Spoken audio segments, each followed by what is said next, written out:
সুপ্রিয় শিক্ষার্থী বন্ধুরা, কেমন আছো তোমরা? ভালো। আচ্ছা, তো আজকে আমাদের একটা পরিবেশন ছিল, সেটা হচ্ছে আমাদের কি বিতর্ক প্রতিযোগিতা আমরা আজকে করব এবং অনেকদিন আগে থেকে আমরা সেই পরিকল্পনা করে এসেছি যে আমরা একটা বিতর্ক প্রতিযোগিতা করব এবং সেটা তোমাদের বইয়ের পাঠ্যপুস্তকের আলোকেই সেটা করা হচ্ছে এবং সেই হিসাবে তোমাদেরকে আজকে আমরা এই বিতর্ক প্রতিযোগিতার আয়োজন করেছি। তো সবাই ভালো আছো? জি।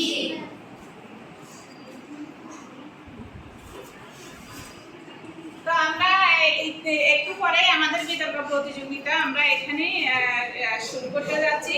আমাদের দুই পক্ষে দুই দল আছে, এক দল আছে পক্ষ দল, এক দল আছে পক্ষ দল, আরেক দল আছে বিপক্ষ দল এবং পক্ষ দলে তিনজন বক্তা আছে, বিপক্ষ দলে তিনজন বক্তা আছে। তোমরা সুন্দরভাবে তাদের বিতর্ক তোমরা শুনতে পারবে এবং বুঝতে পারবে যে কোন বিষয় নিয়ে বিতর্ক প্রতিযোগিতা করছে। আজকের বিষয় হচ্ছে কি কাপ্তাইবাদ নির্মাণের ইতিবাচক এবং নেতিবাচক যে দিকগুলো, সেই দিকগুলো তারা তুলে ধরবে এবং প্রত্যেক বিতর্কিকের জন্য 5 মিনিট সময় বরাদ্দ করা হয়েছে এবং 4 মিনিটে তাদেরকে সতর্ক সংকেত বাজানো হবে এবং 5 মিনিটে চূড়ান্ত সংকেত এবং প্রত্যেক দলনেতা তারা আরো 2 মিনিট করে যুক্তি খণ্ডনের জন্য বাড়তি সময় পাবে। সেই ক্ষেত্রে 1.5 মিনিটে সতর্ক সংকেত এবং 2 মিনিটে চূড়ান্ত সংকেত। তো আমরা আমাদের প্রতিযোগিতা এখনই শুরু করছি। প্রথমে পক্ষ দলের দলনেতা প্রথম বক্তা, কি নাম তোমার? সানজিদা আক্তার। আচ্ছা, সানজিদা আক্তার প্রীতি তার বক্তব্য প্রদান করবে। শুরু করো। আসসালামু আলাইকুম ভাই বোনেরা, সবাইকে শুভেচ্ছা ও অভিনন্দন। আমার নাম সানজিদা আক্তার প্রীতি, আমি 7ম শ্রেণীতে পড়ি। আজকের বিতর্ক বিষয় হচ্ছে কাপ্তাইবাদের নির্মাণের ইতিবাচক প্রভাব।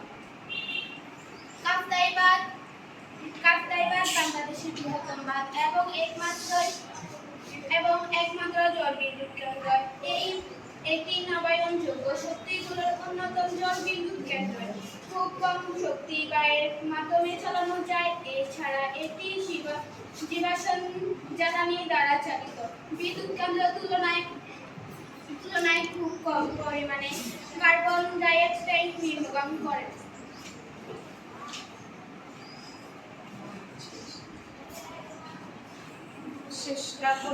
শেষ করো। ধন্যবাদ সবাইকে। ঠিক আছে, ধন্যবাদ সানজিলা আক্তারকে। প্রথমে সেই তার বসো তুমি তার বক্তব্য প্রদান করার জন্য। এখন আমাদের বিপক্ষ দলের প্রথম বক্তা, কি নাম তোমার? বিপক্ষ দলের প্রথম বক্তা কি? ইসরাত জাহান তার বক্তব্য প্রদান করবে। ইসরাত জাহান, শুরু করো। বিজ্ঞবিচারক মণ্ডলী ও আমার সাথী ভাই ও বোনেরা, আপনাদের সবাইকে আন্তরিক শুভেচ্ছা ও সালাম। আসসালামু আলাইকুম। আজকের বিষয় কাপ্তাইবাদের ইতিবাচক ও নেতিবাচক দিক। কাপ্তাইবাদ বাংলাদেশের রাঙ্গামাটি জেলায় অবস্থিত একটি বাঁধ। কাপ্তাইবাদ নির্মাণের ফলে কাপ্তাই এলাকার ক্ষতিগ্রস্ত হয়েছে। তারা তাদের নিজেদের ঘর বাড়ি ও কৃষি চাষিবাদ যোগ্য। এখন আজকে তুমি যে বক্তব্যটা প্রদান করতে চাও সেটা বিপক্ষ দলে না পক্ষ দলে সেটা আলোচনা করেছি। কাপ্তাইবাদ নির্মাণের ফলে কাপ্তাই এলাকার উপজাতিরা ক্ষতিগ্রস্ত হয়েছে। তারা তাদের নিজেদের ঘর বাড়ি ও চাষাবাদ যোগ্য জমি হারিয়েছে। প্রায় 18,000-এর বেশি পরিবার, 1 লক্ষ উপজাতি তাদের বসত বাড়ি হারিয়েছে। 40,000-এরও বেশি চাকমা উপজাতিরা প্রতিবেশী দেশ ভারতে আশ্রয় নিয়েছে। এর ফলে তাদের জীবনযাত্রা মারাত্মকভাবে ব্যাহত হয়েছে। এই বলে আমি আমার বক্তব্য শেষ করলাম। ধন্যবাদ ইসরাত জাহানকে তার গুরুত্বপূর্ণ বক্তব্য প্রদান করার জন্য। এই পর্যায়ে আমাদের প্রথম পক্ষ দলের তৃতীয় বক্তা নাম বলো। মিশকাতুল জান্নাত তার বক্তব্য প্রদান করবে। মিশকাতুল জান্নাত, শুরু করো। আসসালামু আলাইকুম ভাই বোনেরা, সবাইকে শুভেচ্ছা ও অভিনন্দন। আজকে আমার নাম মিশকাতুল জান্নাত। আমি সপ্তম শ্রেণীর একজন ছাত্রী। আজকে আমার বিতর্কের বিষয় হচ্ছে কাপ্তাই বাঁধ নির্মাণের ইতিবাচক প্রভাব। কাপ্তাই জলবিদ্যুৎ প্রকল্প থেকে উৎপাদিত বিদ্যুৎ মানুষের জীবনযাত্রার ইতিবাচক প্রভাব ফেলছে। যেমন বিদ্যুৎ সুবিধার কারণে শিক্ষার্থীরা পড়ালেখার ক্ষেত্রে ইন্টারনেট ব্যবহার করে অনেক অজানা তথ্য জানতে পারছে। কৃষকেরা সেচ কাজে বিদ্যুৎ চালিত শ্যালো মেশিন ব্যবহার করে অধিক ফসল উৎপন্ন করতে পারছে। অনেকে অনলাইনে বিভিন্ন ধরনের ঋণ পরিশোধ করতে পারছে। পাশাপাশি অনেকে অনলাইনে পণ্য কেনাবেচা করে অর্থনৈতিকভাবে স্বাবলম্বী হচ্ছে। এ বলে আমি আমার বক্তব্য শেষ করলাম। ধন্যবাদ। ধন্যবাদ মিশকাতুল জাহানকে। সেই কাপ্তাই বাঁধের ফলে যে বিদ্যুৎ উৎপাদন করা হচ্ছে সেখানে যে ইতিবাচক দিকগুলো, যে প্রভাবগুলো হয়েছে সেগুলো আলোচনা করেছে। ধন্যবাদ। এখন বিপক্ষ দলের দ্বিতীয় বক্তা তার বক্তব্য প্রদান করবে। তোমার নাম বলে তুমি বক্তব্য প্রদান করো। আমার নাম জান্নাতুল ফেরদৌস। আজকের বিতর্কের বিষয়টি হচ্ছে কাপ্তাই বাঁধ নির্মাণের ইতিবাচক ও নেতিবাচক দিক। কাপ্তাই বাঁধটি নির্মাণের ফলে 655 বর্গ কিলোমিটার অঞ্চল বন্যায় নিমজ্জিত এবং কাপ্তাই এলাকার স্থায়ী বাসিন্দারা তাদের ঘরবাড়ি হারিয়েছেন। প্রায় 18,000টি পরিবার এবং 1 লক্ষ পাহাড়ি জনগোষ্ঠী বাস্তুচ্যুত হন। 40,000-এরও বেশি উপগোষ্ঠী ভারতে স্থানান্তরিত হন। এর কারণে জীববৈচিত্র্য ধ্বংস হয়। বন্যপ্রাণীদের আবাসস্থলও অনেক ক্ষতি হয়। কাপ্তাই বাঁধটির কারণে কৃত্রিম বন্যাও হতে পারে। অনেক কৃষিজমিও নষ্ট হয়ে যায়। কৃষিজমি নষ্ট হলে আমরা খাদ্য সংকটেও পড়তে পারি, সংকট হতে পারে। এই বলে আমি আমার বক্তব্য শেষ করতে। ধন্যবাদ জান্নাতুল ফেরদৌসকে, বিপক্ষ দলের দ্বিতীয় বক্তা। এখন আমাদের পক্ষ দলের দলনেতা, কি নাম তোমার? তাসফিয়া সুলতানা। এখন পক্ষ দলের দলনেতা তাসফিয়া সুলতানা তার বক্তব্য প্রদান করবে। আসসালামু আলাইকুম ভাই ও বোনেরা, সবাইকে শুভেচ্ছা ও অভিনন্দন। আমার নাম তাসফিয়া সুলতানা। আমি সপ্তম শ্রেণীর একজন ছাত্রী। আমাদের এই বিতর্কের বিষয় হচ্ছে কাপ্তাই বাঁধ নির্মাণের ইতিবাচক ও নেতিবাচক দিক। আমাদের ধন্যবাদ মাননীয় শ্রেণী শিক্ষক আমাকে এবং আমার দলের পূর্বে দুজন ব্যক্তির সুযোগ দেওয়ার জন্য। আমার দলের পূর্বে দুজন সহজ ভাষায় বুঝিয়ে দিয়েছেন যে দেশের প্রয়োজনে কাপ্তাই বাঁধ নির্মাণ করা বিলাসিতা নয়, আবশ্যক। কাপ্তাই বাঁধের কল্যাণ শুধু যে বিদ্যুৎ উৎপন্ন করা যায় তাই নয়। এই বাঁধের কারণে পাহাড়ি এলাকার মানুষ পানির অভাবও পূরণ করেছে। কাপ্তাই বাঁধ নির্মাণের মাধ্যমে জলবিদ্যুৎ উৎপন্ন করা হয়েছে। জলবিদ্যুতের সবচেয়ে বড় সুবিধা হচ্ছে এটি খুব অল্প খরচে এটি উৎপন্ন করা যায়। এর ফলে দেশের অর্থ সাশ্রয়ী হয়। এছাড়াও জলবিদ্যুৎ কেন্দ্র জ্বালানি নির্ভর বিদ্যুৎ কেন্দ্র থেকে সক্রিয় হওয়ার কারণে শ্রমিক খরচও কম পড়ে। তাছাড়াও এই নির্মাণ ব্যয়ও কম খরচ হয়। ধন্যবাদ সবাইকে।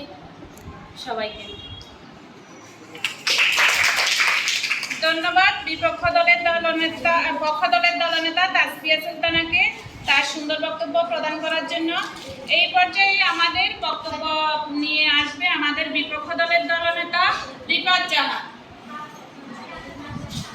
বিচারক মণ্ডলী ও আমার সাথে ভাই বোনেরা, সবাইকে জানাই আন্তরিক শুভেচ্ছা ও সালাম। আসসালামু আলাইকুম। আজকের বিতর্কের বিষয় কাপ্তাই বাঁধের ইতিবাচক ও নেতিবাচক দিক। সঙ্গত কারণে আমার দলের অবস্থান বিপক্ষে। কাপ্তাই বাঁধ নির্মাণের সুবিধার পাশাপাশি কতগুলো অসুবিধাও রয়েছে। বাঁধ ধসে পড়া মানব সৃষ্টির সবচেয়ে বড় দুর্যোগগুলোর মধ্যে অন্যতম। এমনকি ভালো নকশা দ্বারা প্রস্তুতকৃত বাঁধও নিরাপদ নয়। যেমন বাঙ্কিয়াও বাঁধ ধসে পড়ে দক্ষিণ চীনে তাৎক্ষণিকভাবে 26,000 মানুষ মারা যায়, লক্ষাধিক মানুষ গৃহহীন হয়ে পড়ে। আবার ভুল জায়গায় বাঁধ স্থাপনের কারণে বাঁধ অনেক ভয়াবহ দুর্যোগ বয়ে আনতেও পারে।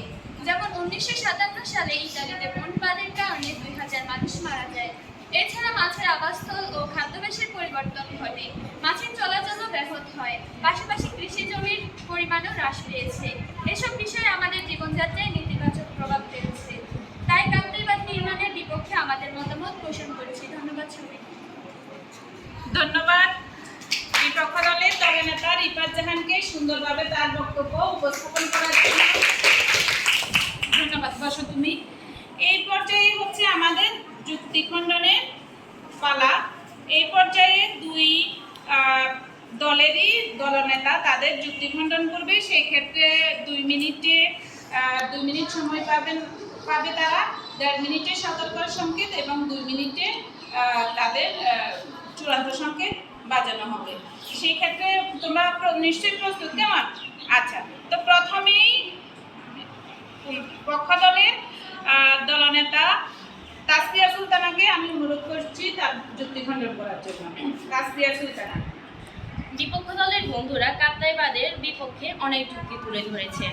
এই ক্ষেত্রে আমার বক্তব্য, প্রতিটি বিষয়ে সুবিধা ও অসুবিধা থাকে, তবে যে বিষয়ে সুবিধা বেশি আমরা সেটাই গ্রহণ করি বা তার পক্ষে অবস্থান নেই। এছাড়া বিপক্ষ দলের এক বন্ধু ভঙ্গিয়া ও ঘণ্টাবাদের কথা উল্লেখ করেছেন। আসলে দুর্ঘটনা তো দুর্ঘটনাই, এটা যে কোনো নির্মাণের ক্ষেত্রেই হতে পারে। তাই কোনো বিষয়ের কোনো কিছু অসুবিধার কারণে তার অনেক সুবিধাগুলোকে অস্বীকার করা যুক্তি খণ্ডন নয়। ধন্যবাদ সবাইকে। ধন্যবাদ তাসফিয়া সুলতানাকে তার যুক্তি খণ্ডন করার জন্য। এই পর্যায়ে যুক্তি খণ্ডনে আসবে বিপক্ষ দলের দলনেতা রিফাত জাহান। পক্ষ দলের বন্ধুরা কাপ্তাইবাদ নির্মাণের অনেক সুবিধার কথা উল্লেখ করেছেন। হ্যাঁ, কাপ্তাইবাদ নির্মাণের অনেক সুবিধা রয়েছে, তবে সুবিধার পাশাপাশি অসুবিধাগুলোও কিন্তু কম নয়। এই বাঁধ নির্মাণের ফলে স্থানীয় আদিবাসী জনগোষ্ঠীর এবং পরিবেশের যে ক্ষতি হয়েছে তা নিঃসন্দেহে আমাদের প্রাকৃতিক কাঠামো এবং সামাজিক কাঠামোতে নেতিবাচক প্রভাব ফেলছে। এছাড়া বিপক্ষ দলের বন্ধু বাঙ্কিয়া এবং বন্ধ বাঁধের কারণে ক্ষতিগ্রস্ত জনগণ এবং জীববৈচিত্র্যের ক্ষতির বিষয়টিকে দুর্ঘটনা হিসেবে আখ্যায়িত করেছেন। যদি এমন দুর্ঘটনা কাপ্তাইবাদের ক্ষেত্রে ঘটে, তবে এর দায়ভার কে নিবে? এর ফলে যে সম্ভাব্য ক্ষতি হবে তার ভুক্তভোগী কে হবে? এসব কারণে কাপ্তাইবাদ নির্মাণের বিপক্ষেই আমার অবস্থান। ধন্যবাদ রিফাত জাহানকে তার যুক্তি খণ্ডনের জন্য। তো এই পর্যায়ে আমাদের প্রথম পর্যায়ের যে বক্তব্য সেটা শেষ হয়েছে এবং দ্বিতীয় পর্যায়ে যে যুক্তি খণ্ডন সেটাও শেষ হয়েছে। আমরা সুন্দরভাবে আমাদের এই আজকের বিতর্ক প্রতিযোগিতা আমরা সবাই উপভোগ করেছি এবং এর কিছুক্ষণ পরেই আমরা ফলাফলে যাব যে আমাদের কোন দল জয়লাভ করেছে। তো এর ফাঁকে আমি একটু কথা বলে নিই। সেই ক্ষেত্রে আজকে প্রথম আমরা আমাদের 7ম শ্রেণীতে বিতর্ক প্রতিযোগিতার অনুষ্ঠানটা পরিচালনা করেছি এবং সেই ক্ষেত্রে তোমরা যেই দলগুলো তোমরা এখানে উপস্থাপন করেছো, প্রথমেই তোমাদেরকে ধন্যবাদ জানাই এবং পরবর্তীতে আমরা আশা করব আরও সুন্দরভাবে আমাদের এই বিতর্ক প্রতিযোগিতা আমরা উপস্থাপন করতে পারবো। এবং আজকে আমাদের বিতর্কের বিষয় ছিল কাপ্তাইবাদের ইতিবাচক এবং নেতিবাচক দিক, অর্থাৎ সুফল এবং কুফলটা। তো আমরা সুফল অনেক কিছু দেখেছি, যে আমাদের পক্ষ দলের দলনেতারা বলেছে যে কাপ্তাইবাদের ফলে বিদ্যুৎ হয়, সেখানে বিদ্যুৎ উৎপাদন করা হয় এবং বিদ্যুতের ফলে আমরা আমাদের ছেলেমেয়েরা লেখাপড়া করতে পারতেছে, ইন্টারনেট সুবিধা, ব্যবসা বাণিজ্য করতে পারতেছে, এই ধরনের সুবিধাগুলো বলা হয়েছে। এবং যেখানে অসুবিধাগুলো সেগুলো বলা হয়েছে বিভিন্ন বাঁধ নির্মাণের কারণে মানুষজন তাদের জায়গা জমি হারিয়েছে, ফসলি জমির ক্ষতি হচ্ছে এবং অনেক সময় সেই বাঁধ ভেঙে গিয়ে এবং বিপক্ষ দল বিভিন্ন ধরনের তথ্যগুলো কিন্তু তারা উপস্থাপন করেছে যে কোথায় কোথায় যে বাঁধের কারণে কী ধরনের সমস্যা সৃষ্টি হয়েছে সেটি তারা উপস্থাপন করেছে এবং আমরা সবাই সুন্দরভাবে এই বিতর্ক প্রতিযোগিতা আমরা উপভোগ করেছি। ধন্যবাদ তোমাদের সবাইকে। তো একটু পরেই আমরা আমাদের বিতর্ক প্রতিযোগিতার ফলাফল আমরা জানিয়ে দেব। প্রিয় শিক্ষার্থী বন্ধুরা, আমরা ইতিমধ্যেই আমাদের ফলাফল পেয়ে গিয়েছি এবং প্রত্যেকটা তোমার যে কোনো অনুষ্ঠানের প্রতিযোগিতায় জয় পরাজয় থাকবে এবং আজকে আমাদের এটা প্রথম অনুষ্ঠান, সেই কারণে হয়তো কিছুটা ভয় ভীতি বা আনইজি ফিল করেছে অনেকে। পরবর্তীতে যখন আমরা রেগুলার এই বিতর্ক প্রতিযোগিতা অনুষ্ঠানটা আমরা শুরু করবো, তখন সেক্ষেত্রে তোমরা আরও কমফোর্টেবল ফিল করবে। এবং দুই দলকেই আমি অভিনন্দন জানাচ্ছি আজকে বিতর্ক প্রতিযোগিতায় অংশগ্রহণ করার জন্য। এবং সবশেষে আসলে নাম্বারটা দুই দলই খুব সুন্দর করে তাদের বক্তব্য উপস্থাপন করেছে, তবে সেই ক্ষেত্রে আমরা তাদের শুদ্ধ উচ্চারণ, বাচনভঙ্গি, বিভিন্ন ধরনের তথ্য এবং তথ্য নিয়ে আমরা সেই ক্ষেত্রে বিচার কাজটা পরিচালনা করতে হয়। তো দুই দলকেই অভিনন্দন জানাচ্ছি। ভবিষ্যতে তোমরা এই প্রতিযোগিতায়, বিতর্ক প্রতিযোগিতায় অংশগ্রহণ করবে, অন্যদেরকে উৎসাহিত করবে। এবং আজকের বিজয়ী দল বিপক্ষ দল, বিপক্ষ দলের জন্য বিপক্ষ দলকে অবশ্যই অভিনন্দন জানাবো। এখন কি তোমরা শ্রেষ্ঠ বক্তাকে সেটা শুনতে চাও? শ্রেষ্ঠ বক্তা আমাদের বিজয়ী দল হচ্ছে বিপক্ষ দল, এবং আমাদের পক্ষ দলকেও আমরা অভিনন্দন জানাচ্ছি অংশগ্রহণ করার জন্য। এবং আমাদের শ্রেষ্ঠ বক্তাকে সেটা জানতে চাও তোমরা? আচ্ছা, শ্রেষ্ঠ বক্তা হচ্ছে বিপক্ষ দলের দলনেতা রিফাত জাহান। রিফাত জাহানের জন্য আরেকবার হাতে তালি দেওয়া হোক। ধন্যবাদ রিফাত জাহানকে সুন্দরভাবে তার বক্তব্য উপস্থাপন করার জন্য। তো আজকেই এখানেই আমাদের বিতর্ক প্রতিযোগিতা শেষ করছি। ধন্যবাদ সবাইকে। পরবর্তী অনুষ্ঠানে আবার সবার সাথে দেখা হবে।